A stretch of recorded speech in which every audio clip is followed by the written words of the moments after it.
चलो आइए हम एक छोटी सी वीडियो के माध्यम से सिंधु नदी तंत्र को समझते हैं।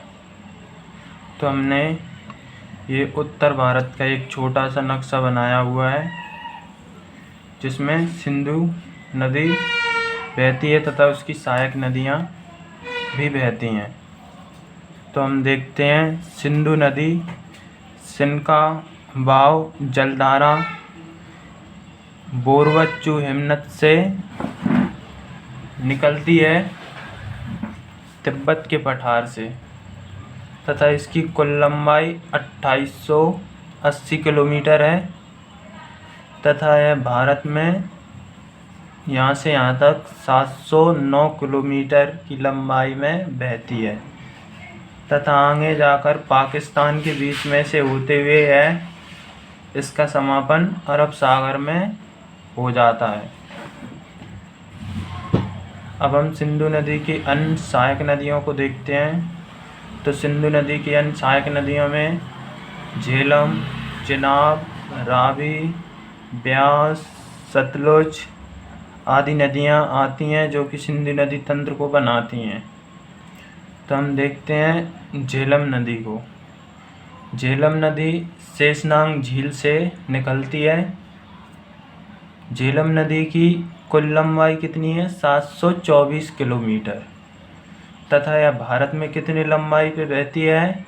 यहाँ से यहाँ तक तो यह भारत में 400 किलोमीटर बहती है और झेलम नदी आगे चलकर चिनाब नदी में मिल जाती है।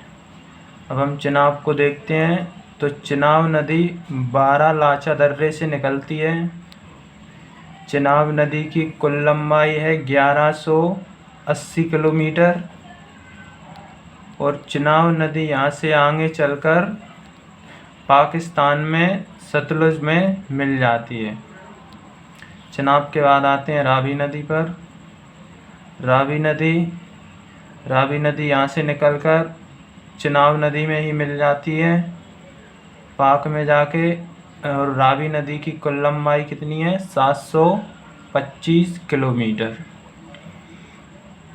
अब देखते हैं ब्यास को। तो ब्यास नदी कहाँ से निकलती है? ब्यास नदी निकलती है ब्यास कुंड से तथा ब्यास नदी की कुल लंबाई कितनी है? 460 किलोमीटर। सिंधु नदी तंत्र में एकमात्र ऐसी नदी है ब्यास जो कि पूर्णतः भारत में ही बहती है तथा भारत से ही इसका उद्गम होता है। तो सिंधु नदी तंत्र की एकमात्र नदी ब्यास जो कि पूर्णतः भारत में बहती है। इसका भाग पाक में या इधर चीन में नहीं है बिल्कुल भी।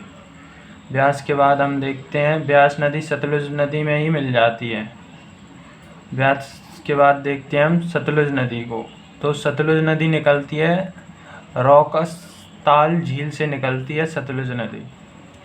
तिब्बत के पठार में है यह रौकसताल झील तथा सतलुज नदी की कुल लंबाई कितनी है? 1450 किलोमीटर और यह यहाँ से यहाँ तक भारत में इसकी कितनी लंबाई है?